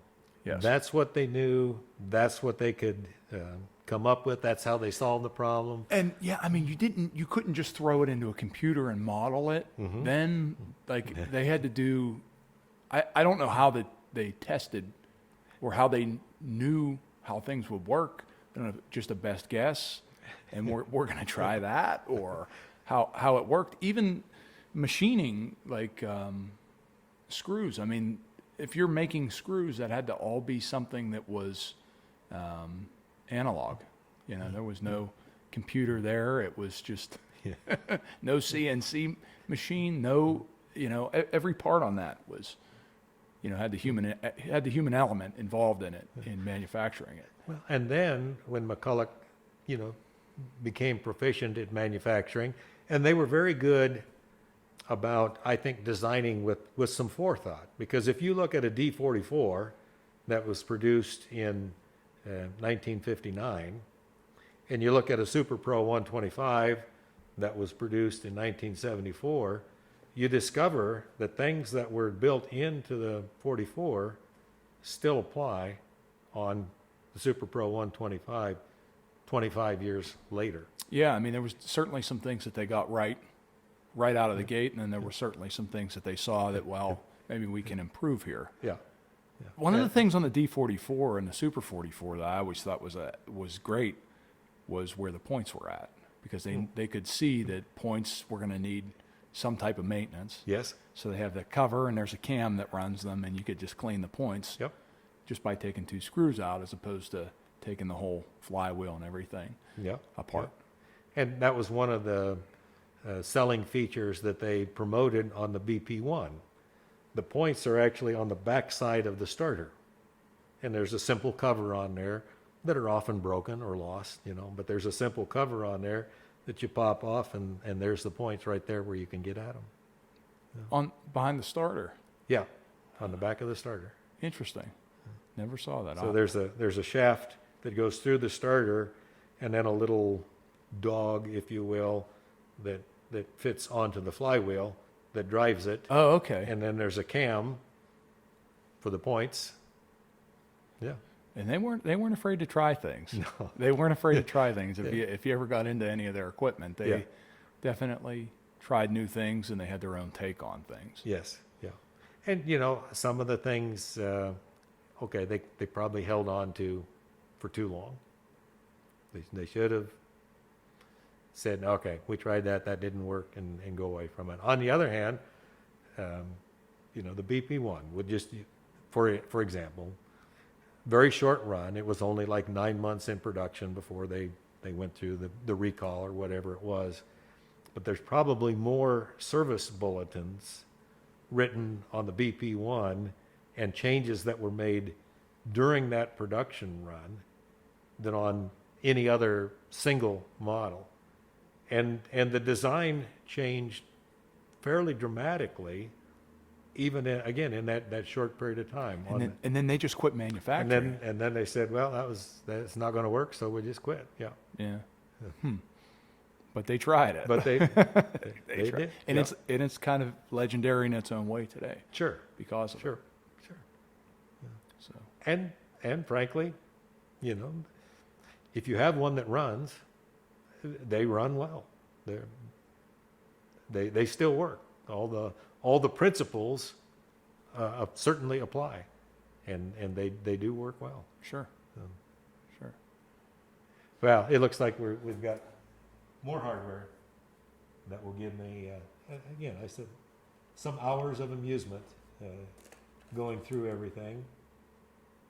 I think there's still a few more boxes of things. I don't know if we're going to go through them, but it'll leave you some things to go through. Yeah.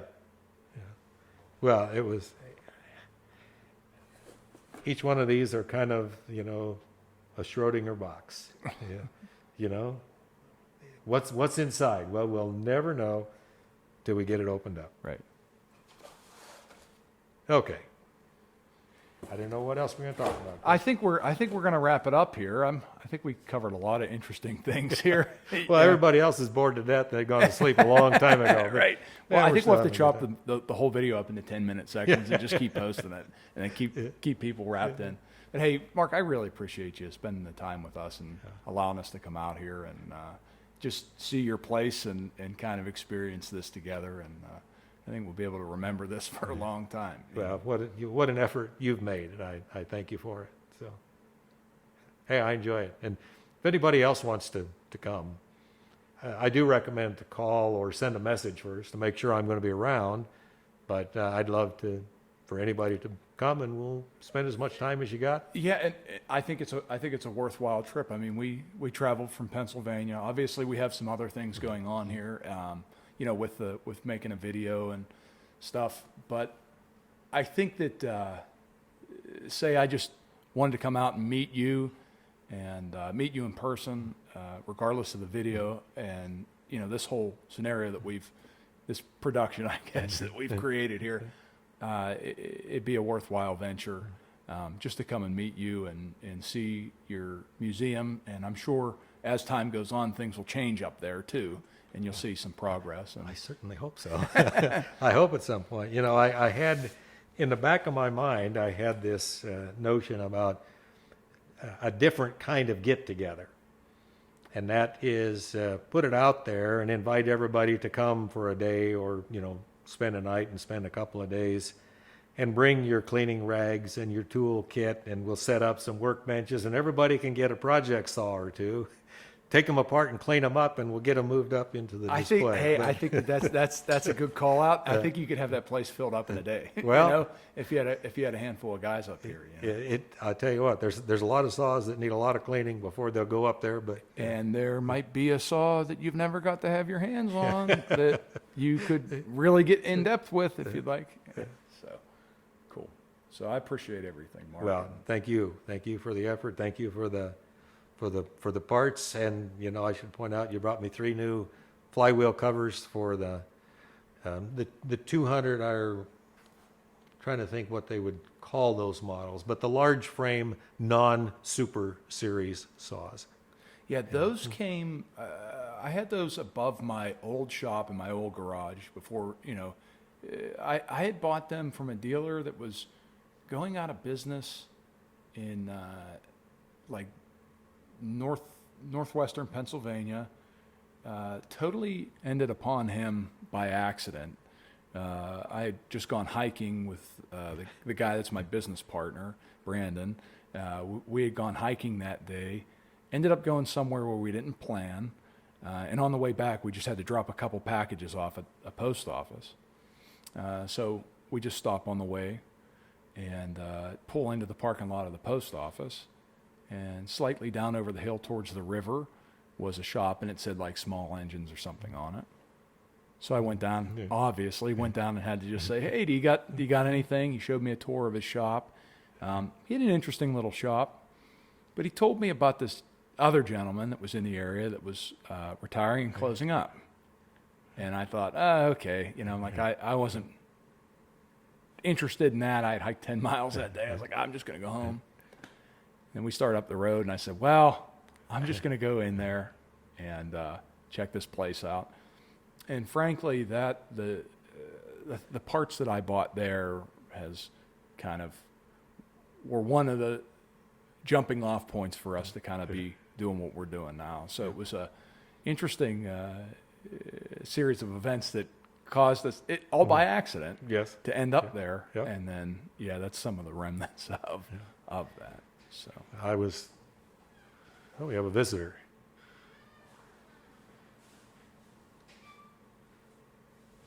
she's back. Who's sneaking in the back door? Oh, she's going to avoid the camera.